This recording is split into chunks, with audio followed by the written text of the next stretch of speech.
Raising women's voices, one story at a time. Welcome to the She Said Project podcast.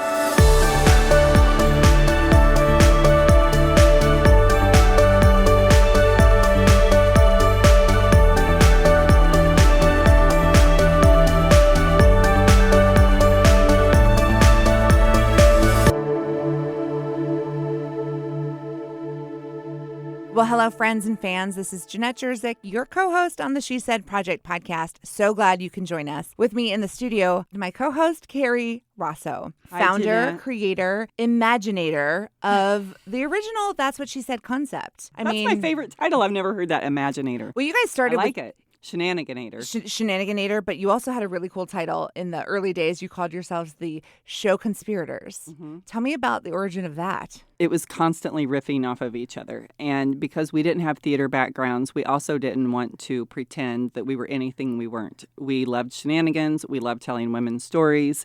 We knew we wanted it to be a show, and so riffing off of each other, I think our graphic designer, Annie Poppin, came up with it. It was perfect. It wasn't trying to be anything that we weren't. It was silly, fun, trying to shine a light on women and honor women's stories. I love it all. I love where That's What She Said is now in 2024, but I will always look back on the beginnings where you, Jill, Casey, what you guys created with innocence and fun. I honor that. I cherish it.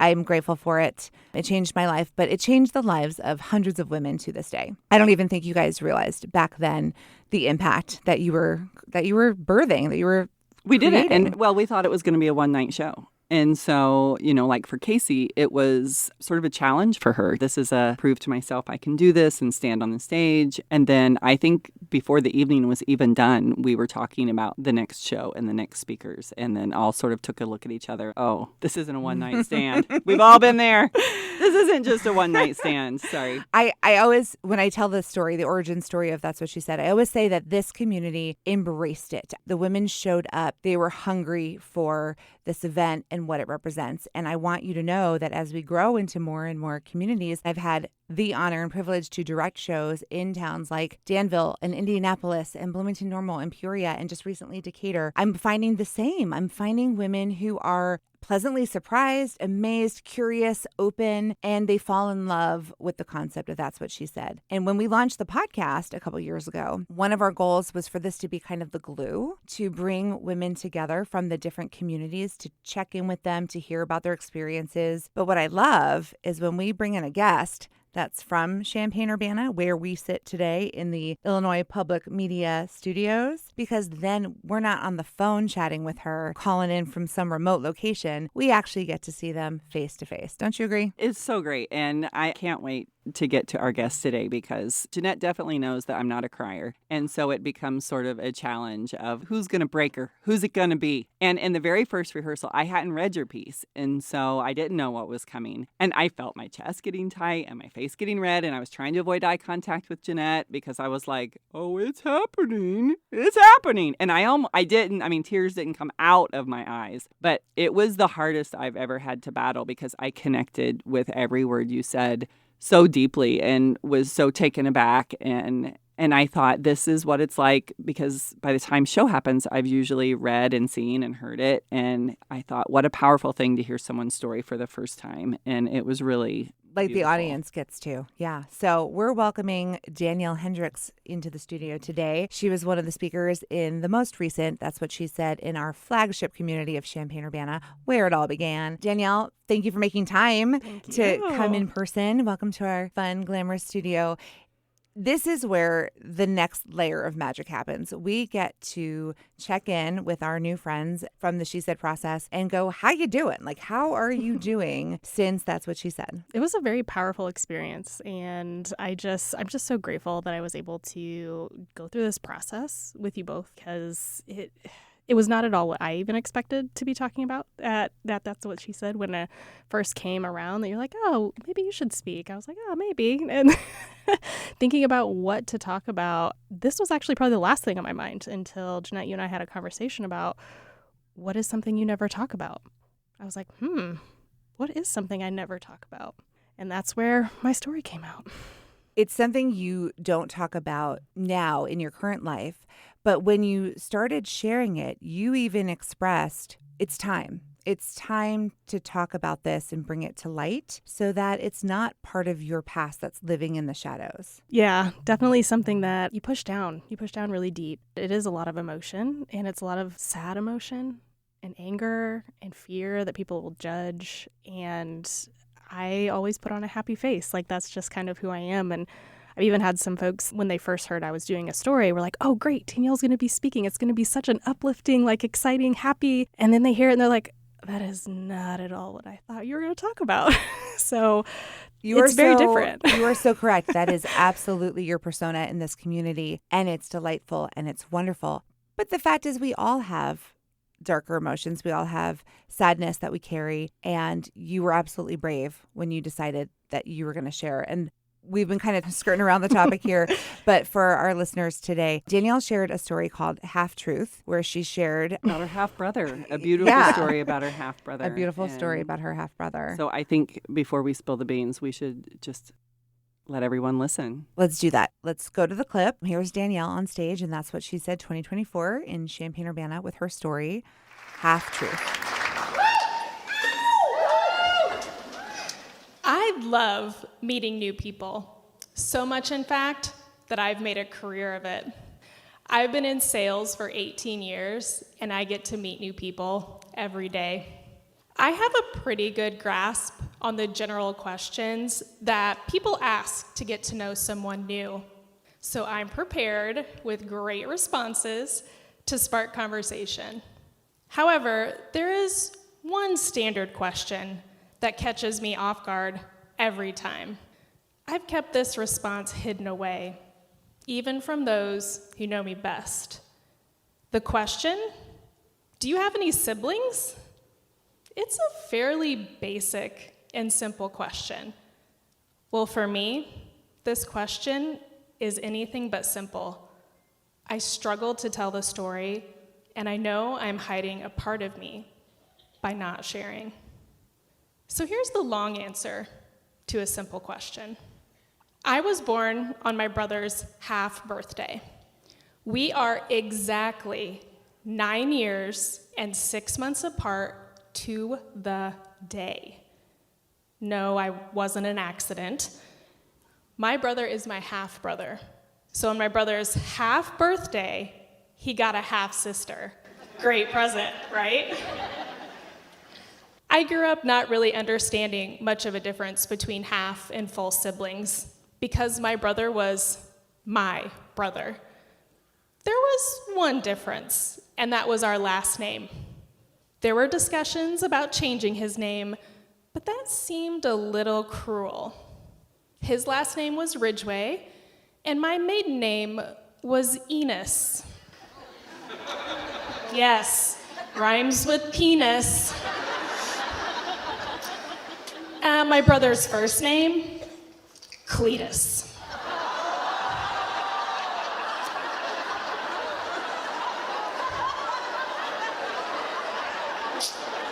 Yeah, can you imagine naming a boy Cletus Enos? Regardless of a last name difference, I had no hesitation when people asked me if I had siblings. I was proud to respond that I did. However, being from a small town, people just knew who was related. In a small town, everyone knows everything about you. The positive stories traveled fast, and the negative stories traveled 10 times faster. If something bad happened, it was impressive how quickly the entire town knew the whole story, and even parts of the story that didn't happen. I started to understand this around the age of 6 years old. My brother was a sophomore in high school and was quickly changing from the admired high school athlete to the problem child. At first, he was caught drinking alcohol with his friends. Then it escalated to being in trouble with the cops. Alcohol led to drugs and more problems. He moved out of the house before he graduated high school. His reputation was severely tarnished, and he had no desire to try to fix it. My brother was a screw-up, and I was embarrassed to admit that I had a sibling. He was the bad boy who broke all the rules, and I never wanted to be like that. But his bad reputation followed me, no matter how hard I tried to be the perfect child. In high school, my English teacher made the connection. She had my brother during his infamous sophomore year. She asked if I was Cletus Ridgway's sister. I slowly answered yes. She had no words in response. She looked me up and down, and I felt her disappointment.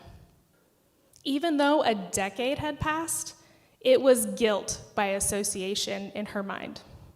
It didn't matter that I was a straight-A student. She treated me like I was a delinquent who deserved to fail. It felt horrible, and I started to hate the question about siblings. So when I moved to Champaign-Urbana, only an hour away from my hometown, I felt like a new person without all the small-town baggage. However, of course, the question would come up as I met new people. Do you have any siblings? I would leave it as, yeah, an older brother, and pray they didn't interrogate me further.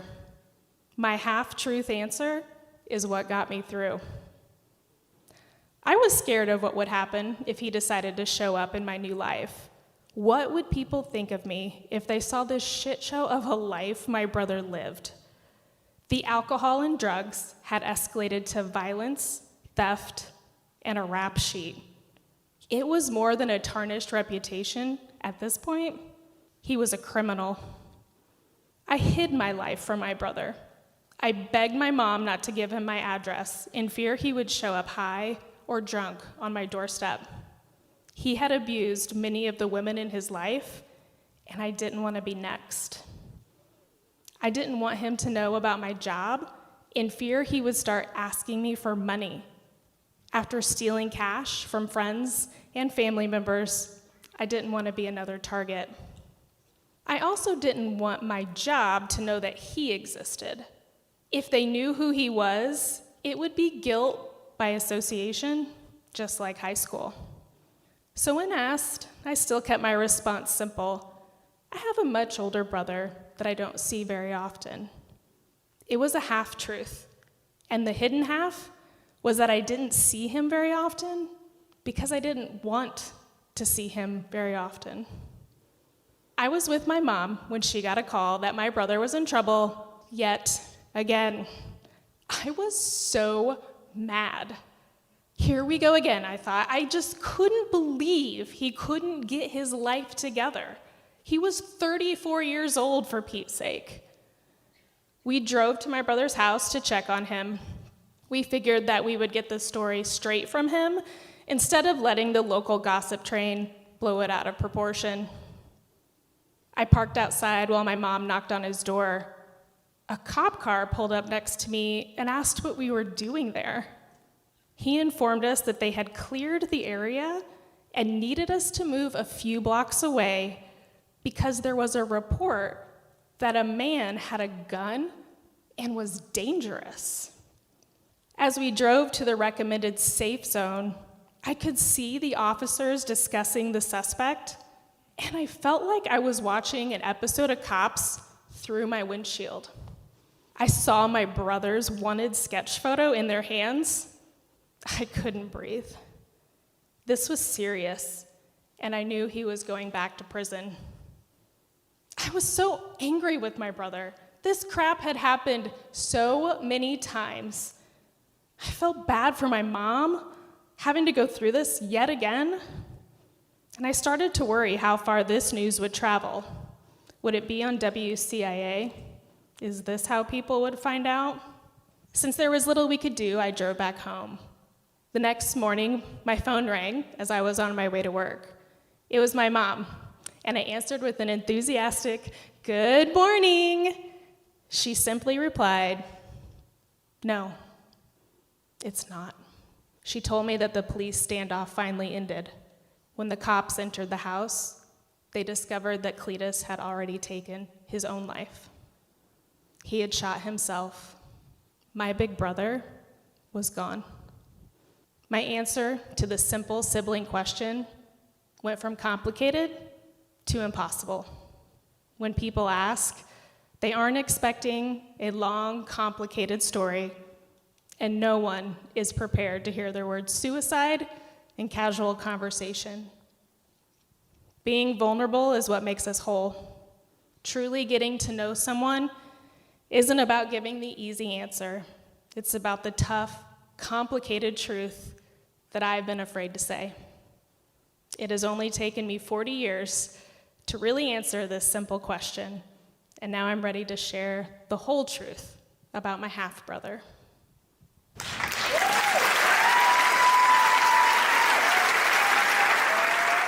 So I'm so glad that I was able to sort of prep myself for that before sitting in a theater with people. But I think it was so touching. And I was thinking about what you guys were saying about your happy persona. And I think that it was such a great message. It was great for anybody who heard it for the first time and didn't know you, but for people who knew you and had that impression, I think it's really important for people to recognize it's the old thing of don't judge your insides by someone else's outsides. And, you know, you are this happy person that spreads all of this joy and has that persona, but also everybody has the full range. Everybody has funny and joyful, and also what comes with living a life is that there are also those stories.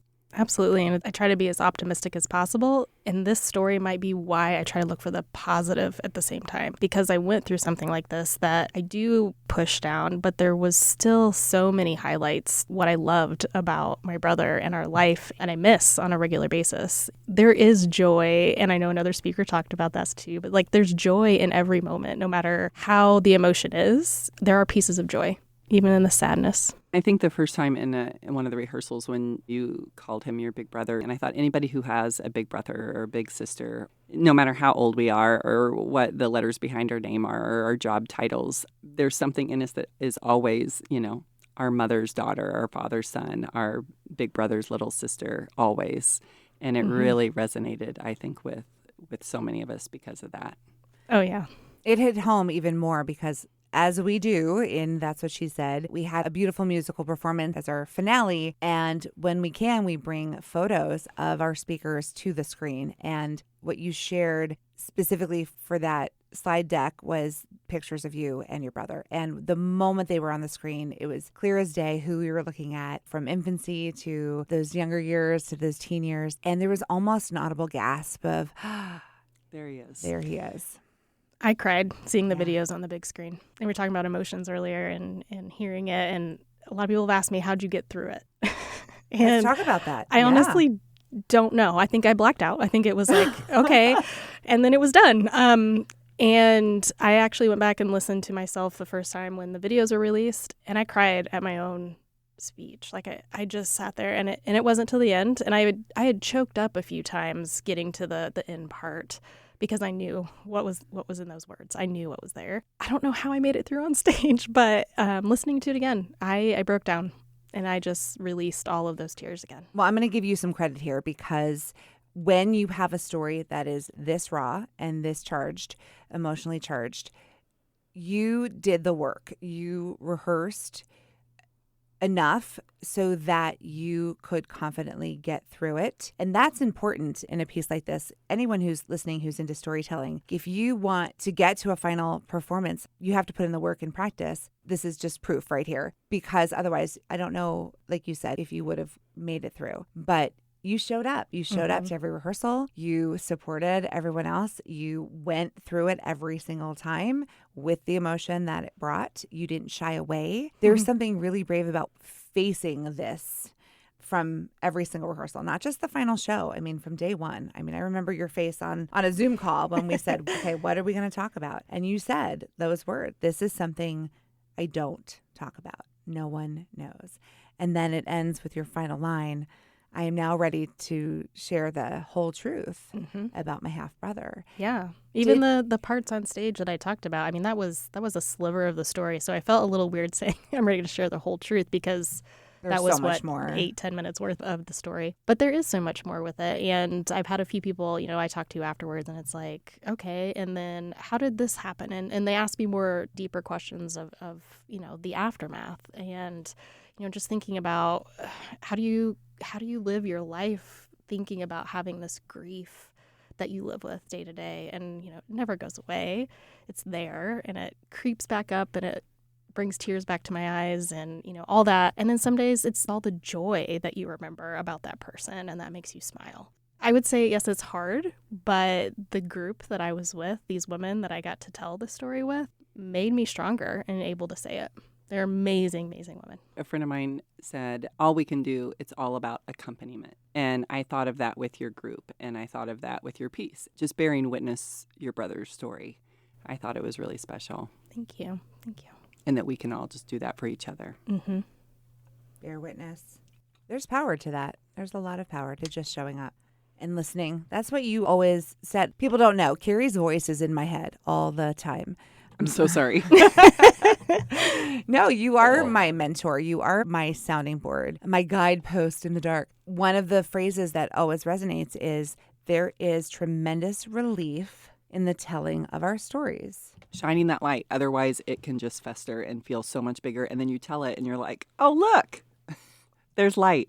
Yeah, I was talking about how therapeutic it was, and this is a story my mom and I have shared, really, for the most part. Obviously, we have lots of other family members affected by it as well, but my mom and I have been the two to, be stuck together in how we talk about it. We don't talk about it outside of each other, and we were able to talk about things that we hadn't talked about before. The light that was shining, you're all talking about, it's going into those dark places and bringing up things that was more therapeutic for both of us to talk about. It was just a great healing thing, even though obviously you just never fully heal, but it just continued that process for us. Well, it makes me think we file things away, right? So you had filed this away, you had labeled it, do not disturb, do not talk, do not bring this up. Like it goes into the database of your brain. And by doing this process, you have to pull the file out, you have to blow the dust off, you have to revisit. And then I wonder, once that file is out and you have an opportunity to relabel it where it goes,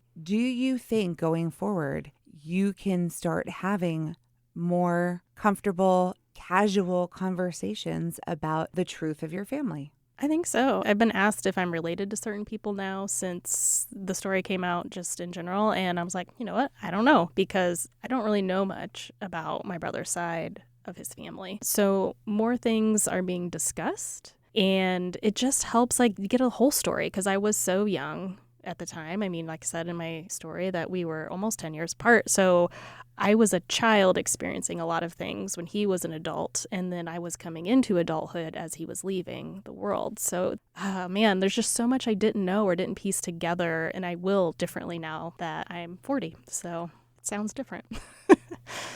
Everything looks different at different ages, which is why we purposely have speakers at different ages, because we know exactly that. Our experience at 10, 20, 30, 80, we're going to have really different perspectives, hopefully. Absolutely. I like that. Hopefully. That's part of the joy, right? The joy of experience. My 2-word mission statement, inspire emotion. Let's be real. Let's be human. Do you know anybody who goes through this world just pretending they're okay all the time? Yeah. Me. I'm fine.